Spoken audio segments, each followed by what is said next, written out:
Pragmatic, dogmatic, ரெண்டு விதமான theory இருக்கு. பிராக்மேட்டிக் அப்படின்னா என்ன?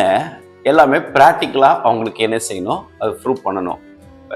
இந்த ஒரு காரியங்களை எல்லாம் காண்கிற எல்லா காரியத்தையும் அதை ப்ராக்டிக்ஸ் பண்ணிட்டு அதுபடி செயல்படுறது தான் இந்த பிராக்மேட்டிக் தியரின்வாங்க. டாக்மேட்டிக் தியரினா அவங்க வந்து டாக்ட்ரின்ஸ், ஒரு செட், ஒரு ரூல்ஸ் இருக்கும், ஒரு லா இருக்கும், அதை ஃபாலோ பண்ணி என்ன செய்யணும், அதன்படி செயல்படும் போது தான் அது டாக்மேட்டிக் தியரின்னு சொல்லுவோம். மத்திய எழுதின நற்செய்தி நூலில் 14ஆம் அதிகாரத்தில் 23ஆம் வசனங்கள்லேருந்து 36ஆம் வசனம் பார்க்கும்போது இயேசு கிறிஸ்துவானவர் சீடர்களை துரிதப்படுத்துறாரு, அக்கறைக்கு போங்கன்னு சொல்லிட்டு. அவங்களுக்கு புரியல. அவங்க என்ன செய்றாங்க, அவங்க யூஷுவலாக போகிற மாதிரி போனாங்க. when God makes the things hurry we have to listen to him. ஆண்டவர் நம்முடைய காரியங்களை துரிதப்படுத்தும் போது நம்ம அதுபடி கடந்து போகணும். ஆனால் கடந்து போகாத சூழ்நிலை லோத்தோட மனைவியை நினைத்து கொள்ளுங்கள். என்ன செய்தாங்க, சோதம் குமாரை விட்டு கடந்து போகும்னு சொல்லும்போது அவங்க தாமதித்த ஒவ்வொரு நேரமும் அவன் பின்னிட்டு பார்த்து உப்புத்துணாய் மாறினாங்க.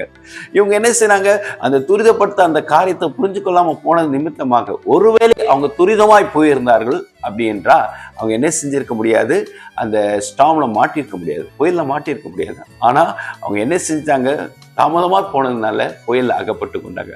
இந்த புயல்ல அகப்பட்டு கொண்டும்போது இயேசு கிறிஸ்துவானவர் அவருடைய அகப்படுதலை கண்டு கொண்டு அவர் என்ன செய்தார், 4ஆம் ஜாமத்திலே கடல் மேல் நடந்து வந்து என்ன செய்தாரு, அவருடைய பயத்தை போக்கினார். பேதுரு கேட்கிறார், ஆண்டவரே நீர் தானே என்று சொன்னார், நானும் கடல் மேல நடக்க எனக்கு கட்டளை கொடுங்கன்னு சொன்னார். ஆண்டவர் சொன்னாரு, சரிப்பா நீ வா. நல்ல அற்புதமான ஒரு வார்த்தை. பேதுரு அவரை நோக்கி, ஆண்டவரே நீரே ஆனால் நான் ஜலத்தின் மேல் நடந்து உம்மிடத்தில் வர கட்டளையிடும் என்றார். அதற்கு அவர் வா என்றார். ஆண்டவர் சொல்லிட்டாரு, ஒரு டாக்குமெண்ட் சொல்லிட்டாரு, ஒரு டாக்டரினை சொல்லிட்டாரு, வாப்பா அப்படின்னு சொல்லிட்டாரு. வாப்பான்னு சொல்லும்போது இவர் இறங்கி கடந்து போகும்போது பிராக்டிக்கலா கொஞ்சம் யோசிக்க ஆரம்பிச்சாரு. என்னன்னா, காத்தை பார்த்தாரு, புயலை பார்த்தாரு, பயப்பட்டு என்ன செய்தாரு, மூழ்க ஆரம்பிச்சாரு. ஆண்டவர் கரம் கொடுத்து என்ன செய்தாரு, தூக்கி விட்டு, அற்ப விசுவாசி ஏன் பயப்படாய். ஆண்டவர் நமக்கு சொல்லியிருக்காருங்க, ஒரு டாக்டரினை சொல்லியிருக்காரு.